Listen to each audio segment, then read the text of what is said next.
Continuando con nuestro estudio de la enfermedad vascular cerebral, decíamos que puede ser isquémica, que fue la que analizamos anteriormente, que era el ictus isquémico, que es aproximadamente un 80% de los casos. Y por otro lado tenemos la enfermedad vascular cerebral hemorrágica, es decir, el ictus hemorrágico, que es el 20%, que la podemos subdividir en la hemorragia subaracnoidea, que es el 5%, y el 15% que será la intracerebral, es decir, la intraparenquimatosa, que sería el 15%, para darnos el 20%. Entonces, en esta ocasión vamos a hablar sobre la enfermedad vascular cerebral o el ictus hemorrágico. Entonces, este ictus hemorrágico vamos a empezarlo a estudiar como lo que era el ictus isquémico. Entonces tendríamos primero un paciente que en forma súbita presenta un déficit neurológico que puede ser focal o bien difuso, porque el paciente desde un inicio puede perder el estado de alerta, o focal manifestándose por una debilidad del hemicuerpo o trastornos visuales o trastornos sensitivos. Decíamos que el primer estudio que vamos a hacer ante un paciente que se presenta en el servicio de emergencias con un déficit neurológico focal agudo o difuso por una alteración del estado de conciencia desde el inicio del padecimiento. Entonces el primer estudio va a ser una tomografía axial computada de cráneo, ¿sí?, craneal, simple. Y de esta forma decíamos que si la tomografía sale normal, va a apoyar que se trata de un ataque isquémico, de un ictus de tipo isquémico. Mientras que si sale anormal, es decir, que si se observa una lesión, decíamos, hiperdensa, en la tomografía se ve blanca, pues nos va a decir que es una enfermedad vascular cerebral de tipo hemorrágico.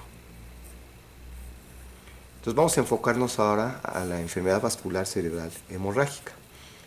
Esta puede ser de diferentes, vamos a decir, en su localización, puede ser la hemorragia subaracnoidea, que decíamos que es el 5%, y vamos a tener que el 15% va a ser intraparenquimatosa, es decir, que se encuentra dentro del parénquima cerebral. Entonces ahorita nos vamos a enfocar a la intraparenquimatosa y posteriormente estudiaremos la hemorragia subaracnoidea espontánea, que la principal causa es por ruptura de un aneurisma. Entonces, si nos vamos enfocando a la enfermedad vascular cerebral intraparenquimatosa, vamos a tener que el paciente generalmente va a debutar, si tiene una hemorragia intracerebral o intraparenquimatosa, va a ser una cefalea de instalación súbita, realmente es una cefalea acompañada con datos de hipertensión intracraneal, es decir, acompañada de náuseas y vómitos. Eso nos está diciendo que el paciente en forma súbita presenta alteración de lo que se denomina la doctrina de Monro y Kelly, del equilibrio entre los tres elementos intracraneales que ocupan volumen, que es el encéfalo, el líquido cefalorraquídeo y sangre. Aquí en forma súbita se incrementa uno de ellos, que es un hematoma dentro del tejido cerebral. La instalación de estos síntomas generalmente es en pocos minutos. Entonces el paciente, en forma súbita, presenta cefalea con datos de hipertensión endocranial. Y va a tener también datos de focalización neurológica, ¿verdad? Los datos de focalización neurológica van a depender de acuerdo a la localización del hematoma intraparenquimatosa.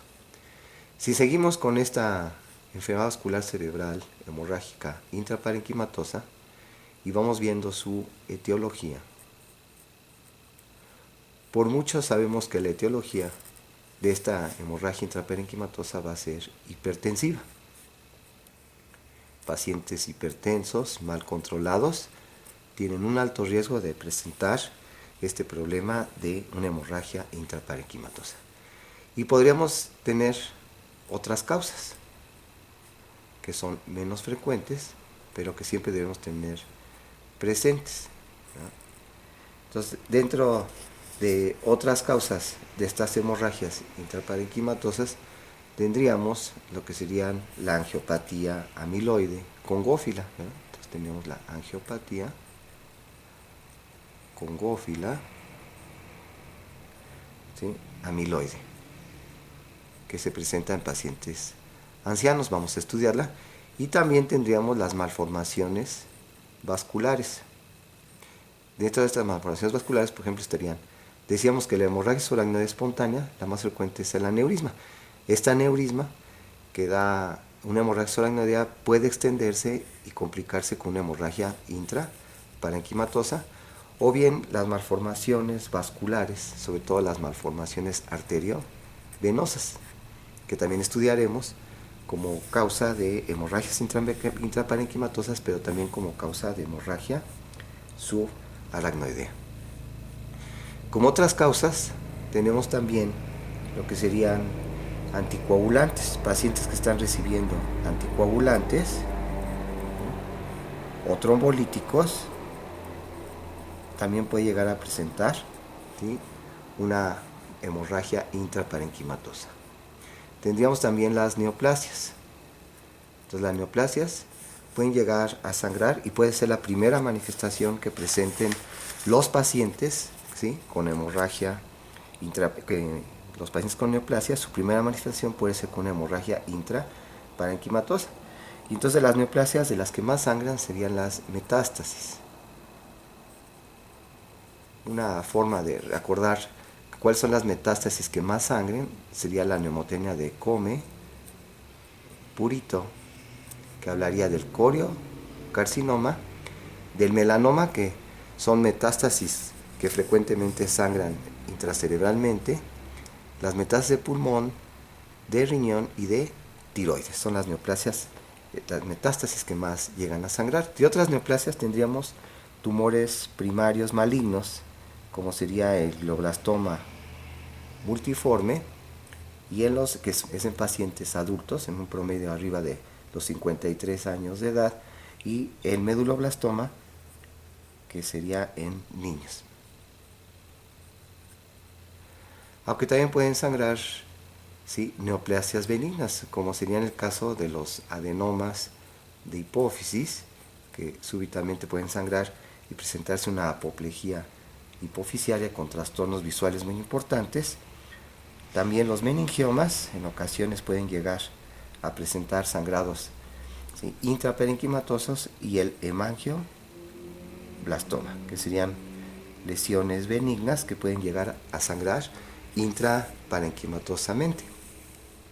Como otras causas tendríamos, ¿sí?, la ingestión de drogas, sobre todo la cocaína, se ha asociado con hemorragias intraparenquimatosas, así como también las anfetaminas. Y también tendríamos, como otras causas de hemorragia parenquimatosa, tendríamos los infartos hemorrágicos. El infarto rojo, que se llega a presentar principalmente en infartos de origen embolígeno, en donde se vuelven a recanalizar ya los sitios del infarto y dar un infarto hemorrágico con síndrome de hipertensión intracraneal. Decíamos que por mucho la principal causa es la hipertensiva, de esos pacientes mal controlados y que dan origen a hemorragias intraparenquimatosas hipertensivas. Esta hemorragia parenquimatosa hipertensiva tiene la característica que su origen va a ser a través de arterias perforantes. Entonces, si tenemos aquí nuestro polígono de Willis, recordemos, aquí estaría la carótida interna, dando la cerebral anterior y la cerebral media, aquí la otra carótida interna, la cerebral anterior, aquí con la comunicante anterior, y aquí la cerebral anterior del lado contrario y la cerebral media, y aquí tendríamos las comunicantes posteriores uniéndose a las cerebrales posteriores, que sabemos que son ramas de la arteria basilar, que se forma de la unión de las arterias vertebrales. Entonces sabemos que de este polígono de Willis están naciendo pequeñas arterias perforantes, ¿sí?, que que son las arterias lentículo-estriadas. Entonces, estas arterias lentículo-estriadas son arterias perforantes que vienen de vasos gruesos, como la cerebral anterior, cerebral media, y que pueden llegarse a romper. Se dice que se forman pequeños microaneurismas, que son los microaneurismas de Charcot, y que al romperse forman hematomas, que generalmente son hematomas profundos. Entonces, en la hemorragia hipertensiva tenemos presente que son hematomas profundos, ahí en los ganglios o núcleos basales, hacia el putamen, el caudado, o también hacia el tálamo. Otro sitio, entonces, tendríamos, de acuerdo a su localización, que se rompen estas pequeñas arterias perforantes lenticuloestriadas, tendríamos las hemorragias que se localizan en un ganglio o núcleo basal, que serían las hemorragias en el putamen, que son las más frecuentes, de un 35 a un 50% de los casos. Otras hemorragias profundas también de estas arterias, ¿sí?, perforantes serían las de hemorragias que se presentan en el tálamo, aproximadamente entre un 10 y un 15%. Pero también pueden llegarse a presentar en arterias perforantes del cerebelo. Entonces podemos tener hemorragias que se presentan en el cerebelo. Entonces tendríamos aquí nuestro tronco cerebral, el cuarto ventrículo, y podemos tener hemorragias que se localicen aquí en el cerebelo, que serían aproximadamente entre un 10 y un 30%. Y otro sitio frecuente sería aquí a nivel del puente, que son las hemorragias pontinas, que parecido al del tálamo pueden ser entre un 10 y un 15% de los casos de las hemorragias que se presentan a nivel de lo que sería en el puente, parecido al, decíamos, al tálamo. Entonces vemos que son arterias pequeñas que se rompen, arterias perforantes, aquí del tronco basilar, las arterias paramedianas pontinas, que dan las hemorragias pontinas, o de las arterias cerebelosas, ¿sí?, cerebral superior, anterior inferior, posterior inferior, que dan ramos perforantes y dan las hemorragias cerebelosas. Y entonces comentábamos que la sintomatología va a depender de la localización, de la focalización de la hemorragia. Decíamos, cefalea, náuseas, vómitos en minutos por síndrome de hipertensión endocraniana, más la focalización. Y esa focalización va a depender de la localización del hematoma. Entonces, si yo estoy con un paciente con un déficit neurológico focal agudo, le hago una tomografía craneal simple y veo que es anormal y es hemorrágica, y veo que este hematoma en la tomografía axial computada se encuentra aquí en las porciones profundas, estaría aquí el tálamo, aquí estaría el núcleo lenticular, los núcleos caudados en relación con los ventrículos laterales. Entonces, si yo veo un hematoma profundo, voy a pensar que es de origen hipertensivo. Lo mismo sucedería si veo un hematoma profundo en el puente o bien a nivel del cerebelo. En ocasiones pueden ser superficiales. Estos hematomas hipertensivos pueden ser lobares, frontoparietales, temporoccipitales, pero lo más común es que sean hematomas profundos en estas localizaciones. Entonces, si hablamos de lo que sería la focalización de estos hematomas, podríamos hablar del más frecuente, por ejemplo, del putamen. ¿Cuáles van a ser las manifestaciones clínicas? Aparte del síndrome de hipertensión endocranial, con cefalea, náuseas y vómitos, nuestro paciente va a tener un problema de la cápsula interna. Y sabemos que aquí en la cápsula interna va la vía piramidal. Entonces el paciente va a tener una debilidad o una parálisis. Entonces va a presentar una hemiparesia o una hemiplegia. Y como ahí también en la cápsula interna van ascendiendo las vías de la termoalgesia, va a tener una hemihipoestesia, una disminución de la sensibilidad del lado contrario del cuerpo. Y el paciente generalmente también puede presentar, ¿sí?, deterioro del estado de conciencia, debido a que empieza a haber compresión de estructuras centroencefálicas. Si hacemos un corte coronal de los hemisferios cerebrales, tendríamos un hemisferio y aquí otro hemisferio. Aquí estarían los ventrículos laterales, el tercer ventrículo, y aquí sería el tálamo, y el núcleo lenticular. Entonces estamos hablando de hemorragias putaminales que van a ser un efecto de masa en estructuras centroencefálicas con deterioro del estado de conciencia por compresión de la formación reticular activadora ascendente. Entonces van a tener alteraciones de la conciencia estos pacientes. ¿Qué otras alteraciones pueden tener? Bueno, pueden tener alteraciones de los movimientos oculares, ¿verdad? Con desviación ocular generalmente hacia el lado de la lesión. Entonces el paciente está hemipléjico del lado izquierdo y desviando la mirada hacia el lado derecho. Desviación ocular. Si es en tálamo, generalmente el tálamo, pues el paciente va a tener trastornos sensitivos, va a tener una anestesia contralateral y puede tener síndrome talámico. Recordemos que el síndrome talámico, el paciente también, junto con la anestesia, tiene una anestesia dolorosa, es decir, presenta dolores en forma espontánea o bien estímulos que normalmente no son dolorosos, el paciente lo manifiesta como dolor. Y si esta hemorragia talámica afecta también la cápsula interna, va a tener un déficit motor, entonces puede tener una hemiplegia, ¿sí? Y una ataxia de tipo sensitivo.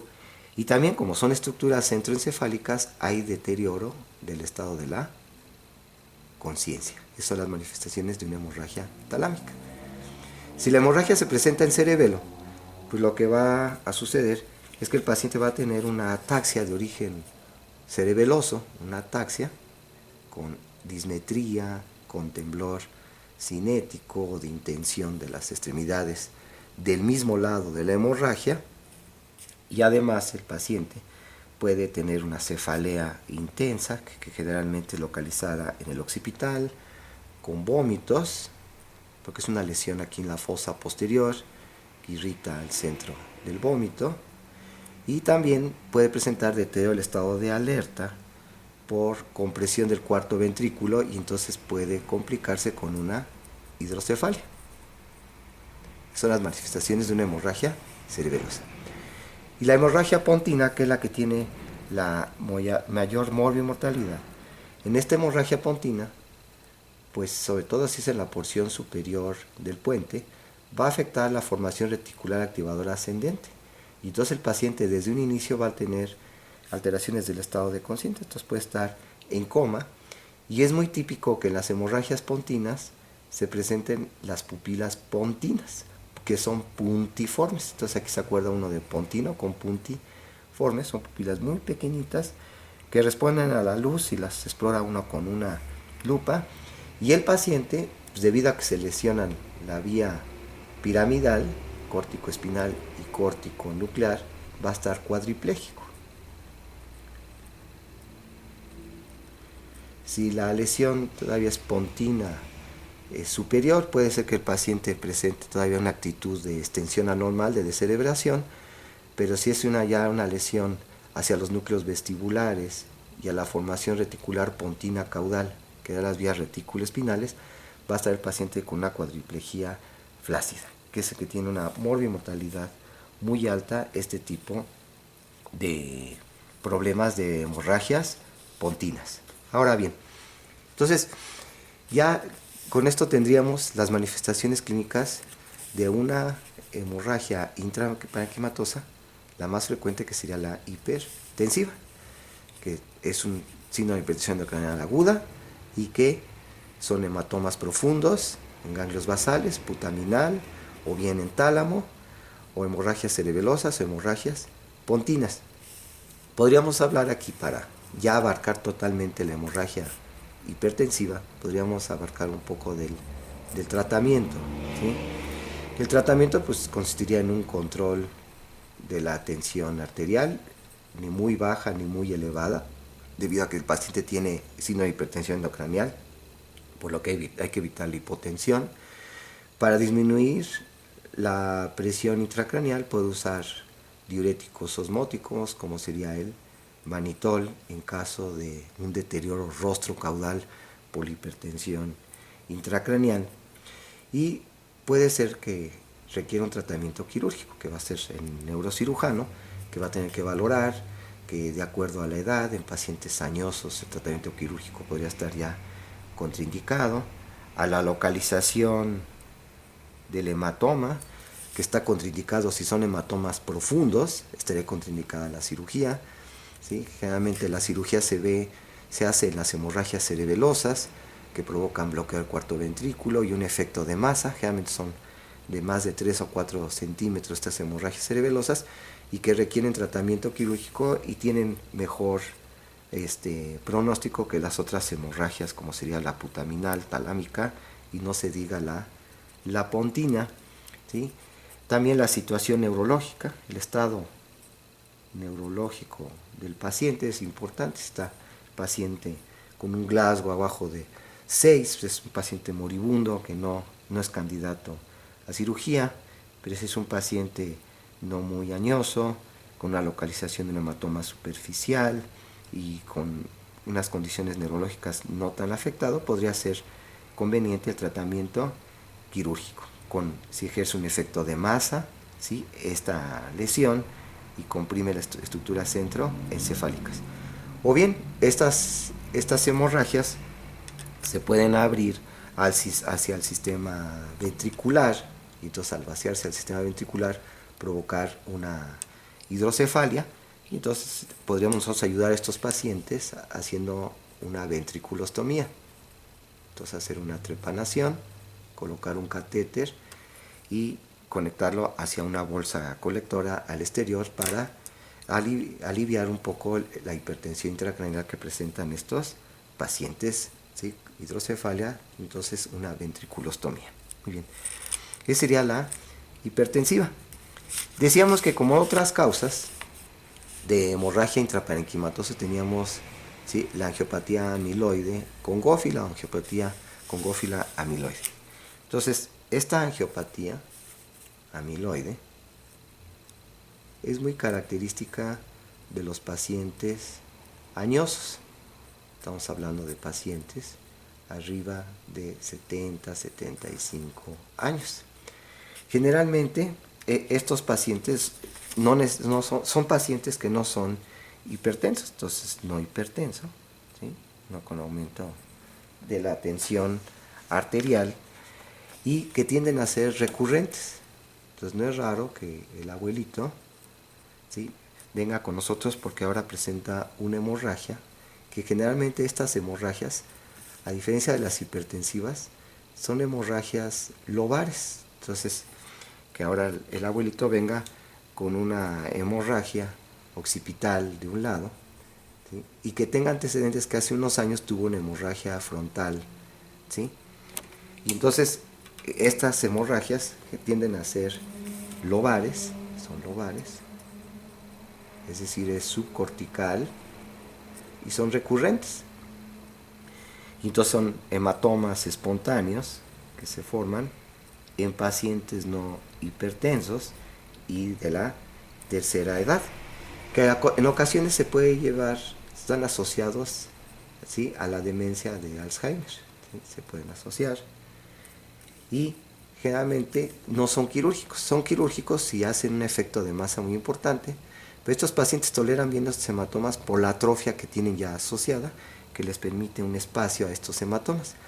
Pero si hacen un efecto de masa importante, hay deterioro neurológico del paciente. Por ejemplo, si fuera occipital, va a tener una hemianopsia; si fuera frontal, puede tener un déficit motor, y entonces puede ser un tratamiento quirúrgico para evacuar estos hematomas, y se toman biopsias del tejido circundante a la hemorragia y se hace una tinción de rojo Congo, que se observa, ¿sí?, que es el tejido, el material amiloide rojo Congo positivo en las arterias. Entonces es la característica de la angiopatía amiloide. Y por otro lado tendríamos ahora, como EBC hemorrágico, tendríamos también, decíamos, las malformaciones vasculares, que las más frecuentes son las arteriovenosas. Entonces vamos a poner malformaciones vasculares. Estas malformaciones vasculares, ¿sí?, son la segunda causa de hematomas intraparenquimatosos. La primera sería la hipertensiva y en segundo serían las malformaciones arteriovenosas, las malformaciones vasculares, ¿sí? Pero a diferencia de las hipertensivas, estos hematomas generalmente tienden a ser lobares, aunque también pueden ser profundos en ganglios basales o pueden ser en cerebelo o en puente, pero lo más común es que sean hemorragias lobares. Entonces vamos a tener que estas malformaciones vasculares pueden ser de 5 tipos. Vamos a empezar con la más frecuente sintomática.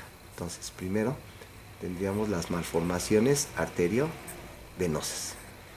Entonces es la más frecuente sintomática, pero no la más frecuente, vamos a decir estadísticamente, más frecuente sintomática. Estas malformaciones, ¿sí?, arteriovenosas consisten en que se van desde el nacimiento, las arterias van a llegar, ¿sí?, a un ovillo y que directamente va a drenar en venas, provocando una arterialización de las venas. Pues se llama malformaciones arteriovenosas. Entonces se unen las arterias directamente a las venas. Aquí hay un pequeño ovillo, ¿sí? No hay tejido cerebral funcionante a su alrededor, no hay capilares. Entonces tenemos arterias aferentes y venas que drenan esta sangre. Y que son venas muy dilatadas que están recibiendo sangre a gran presión debido a que no existen capilares entre las arterias y las venas. Muchas veces estas malformaciones se llegan a asociar con aneurismas, ¿sí?, sobre todo en las arterias aferentes, se llegan a asociar con aneurismas intracraneales, dando a hemorragias subaracnoideas, pero también hemorragias intraparenquimatosas, como sería el caso. Estas malformaciones arteriovenosas se pueden clasificar por su tamaño, ¿sí?, si son menos de 3 centímetros, más de 3 centímetros, más de 6 centímetros, a su localización, si son lobares, si son en ganglios basales, si son cerebelosas, si son en tronco cerebral, que son menos frecuentes, y también a su drenaje venoso, si tiene un drenaje venoso superficial o profundo. Si el drenaje venoso es profundo, se consideran de más difícil manejo estas malformaciones. Las manifestaciones clínicas de estas malformaciones arteriovenosas generalmente son dos. Puede ser por crisis convulsivas, ¿sí?, o crisis parciales, crisis generalizadas, que generalmente son las malformaciones grandes las que van a dar estas crisis convulsivas, o bien pueden dar, y las que pueden dar hemorragia, la ruptura. Y generalmente las que dan hemorragia son las malformaciones que tienden a ser pequeñas.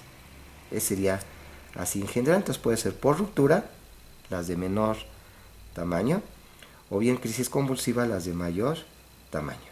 Y dan hemorragias intraparenquimatosas. Se observa que se detectan generalmente entre la segunda y cuarta década de la vida, es cuando generalmente se diagnostican estas malformaciones, ya sea por crisis convulsivas o por sangrados, aunque pueden presentarse a cualquier edad.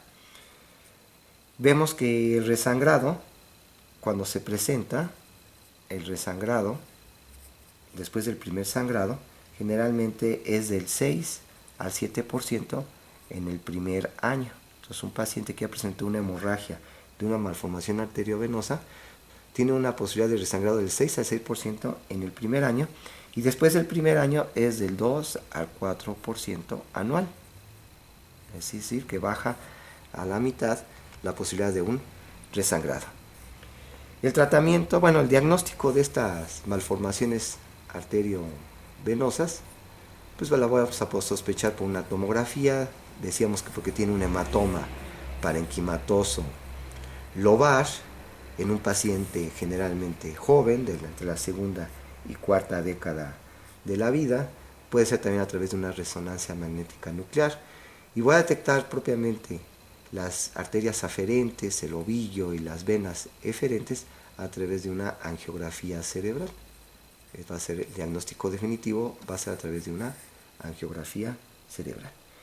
Y el tratamiento, ¿sí?, va a depender mucho de la localización, del tamaño y el drenaje venoso, ya que si están en una localización de áreas elocuentes, como podría ser en el área motora, ¿sí?, o en las áreas del lenguaje, de Broca o de Wernicke, pues son lesiones que muchas veces son inoperables por la alta morbimortalidad que va a dejar la resección de la malformación.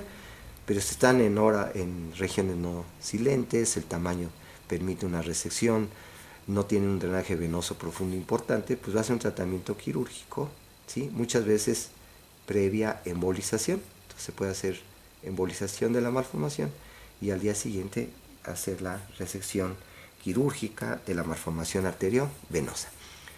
Entonces aquí tenemos malformaciones vasculares, ¿sí? Como segunda causa de hemorragias intraparenquimatosas después de las hemorragias hipertensivas, la más frecuente sintomática, decíamos, es las malformaciones arteriovenosas. ¿Qué otro tipo de malformaciones podemos tener? Entonces seguimos con las malformaciones vasculares como causas de enfermedad vascular cerebral hemorrágica intraparenquimatosa. Vamos a observar que la más frecuente, pero que afortunadamente tiende a ser asintomática, en segundo lugar, tendríamos lo que sería el angioma venoso. Entonces el angioma venoso es el más frecuente, pero es asintomático la mayoría de las veces, ¿sí? Generalmente es raro que dé sintomatología, como sería la malformación arteriovenosa, que son raros las crisis o bien el sangrado. Una hemorragia puede ser las manifestaciones clínicas, pero afortunadamente es raro. Si hacemos una angiografía, se llega a observar, ¿sí?, el signo de cabeza de medusa, donde se ven pequeñas venitas que confluyen a una vena anómala, que es el signo de cabeza de medusa en la angiografía. Y generalmente estas malformaciones no requieren tratamiento, que sería el angioma venoso. Como otra malformación, ¿sí?, vascular, tendríamos el angioma cavernoso. Este angioma cavernoso, a diferencia del angioma venoso, sí da mayor sintomatología y está caracterizado porque hay espacios vasculares ensanchados, como si fueran unos sinusoides, estos espacios vasculares. Y curiosamente, a pesar de ser una malformación vascular, es silente a la angiografía, es decir, en la angiografía no se observan, pero a través de la resonancia nuclear magnética se pueden llegar a observar estos espacios vasculares ensanchados y nos dan el signo de palomita de maíz. Entonces se observa en la resonancia nuclear magnética, se observa, ¿sí?, una especie de palomita de maíz, que son estos espacios vasculares ensanchados. Y generalmente estos angiomas cavernosos se pueden manifestar por crisis epilépticas de difícil control. Entonces, una de sus indicaciones de resección de estos angiomas cavernosos son pacientes que tienen crisis epilépticas de difícil control y que al realizar una resonancia nuclear magnética observo este signo de palomita de maíz, y entonces sería un tratamiento de cirugía de epilepsia. Y rara vez dan manifestaciones por sangrado. Otras malformaciones vasculares que podemos observar, ¿sí?, serían las telangiectasias, que son muy raras, estas telangiectasias de capilares, que son dilataciones capilares en tejido cerebral normal. Entonces son dilataciones de capilares con tejido cerebral normal, y estas, cuando llegan a sangrar, generalmente es un sangrado fatal, son sangrados masivos que son de alta mortalidad, pero afortunadamente son muy poco frecuentes estas telangiectasias capilares. Y por último, de las malformaciones vasculares, tendríamos las fístulas, ¿sí?, arteriovenosas, pero ahora en la durales. Entonces, de arterias meningias que se unen directamente a venas y van a desembocar a los senos, ¿sí? Un sitio común es hacia el seno transverso. Entonces, es muy característico que en estos pacientes se presente un tinnitus pulsátil, ¿sí?, debido a esta malformación arteriovenosa, y al auscultar la región occipital, el paciente presente un soplo occipital, ¿sí? El tratamiento va a ser también la resección quirúrgica, muchas veces precedido por la embolización. Entonces, estas serían las 5 malformaciones arteriovenosas más frecuentes, siendo la sintomática la malformación, ¿sí?, arteriovenosa, que es la segunda causa de hematomas intraparenquimatosos. Sabemos que la primera es la hipertensiva, y también hay que tener presente la angiopatía amiloide en pacientes ancianos, que son lobares, subcorticales recurrentes, pero también debemos tener presente que puede haber otras causas de estos hematomas intraparenquimatosos, como sería la administración de anticoagulantes, trombolíticos, las neoplasias malignas, metástasis malignas primarias, glioblastoma multiforme, adenoma de hipófisis, o bien benignos como adenoma de hipófisis, ¿sí?, meningiomas, hemangioblastomas, la ingestión de drogas y también los infartos hemorrágicos que son de origen embolígeno, ¿sí? Quedaría pendiente ya entonces revisar, ¿sí?, el ictus hemorrágico, pero debido a lo que sería a la hemorragia subaracnoidea espontánea, que sería por la ruptura de aneurisma.